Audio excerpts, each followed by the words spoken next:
SMA 1 Padang, Sumatera Barat bekerja sama dengan alumni SMA 1 Bukit Tinggi menggelar vaksinasi bagi siswa dan masyarakat umum. Kegiatan tersebut menargetkan 900 orang menerima vaksinasi COVID-19 tahap 1.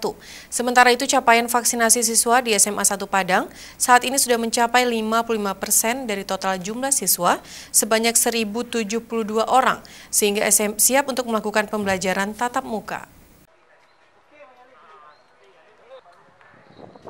SMA 1 Padang, Sumatera Barat bekerjasama dengan alumni SMA 1 Bukit Tinggi menggelar vaksinasi massal pada Senin 20 September.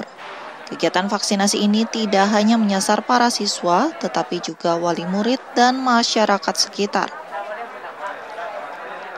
Kepala SMA 1 Padang, Nukman, pada kesempatan tersebut mengatakan, pelaksanaan vaksinasi menargetkan sebanyak 900 orang untuk menerima vaksin COVID-19 dosis pertama.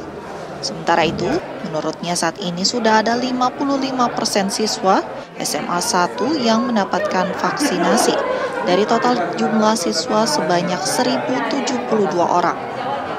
Yang kita vaksin hari ini, target kita untuk siswa sisanya ada 45% dari 1.072 orang karena 55% sudah melaksanakan vaksin sebelum ini.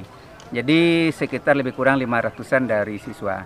Kemudian dari orang tua sekitar 250 atau 300 dan ditambah lingkungan masyarakat sekitar 200 atau sampai 300. Jadi target kita minimal hari ini 900 orang. Nah, tujuannya kan memang supaya vaksinasi ini bisa diterima oleh semua kalangan masyarakat umum siapapun, jadi bukan hanya alumni. Jadi memang dari alumni, dari masyarakat dan semuanya. Itu dasarnya. Dengan capaian vaksinasi siswa yang telah melebihi 50%, SMA 1 Padang siap untuk melaksanakan pembelajaran tatap muka. Dari Kota Padang, Sumatera Barat, Melanie Friati, Kantor Berita Antara mewartakan.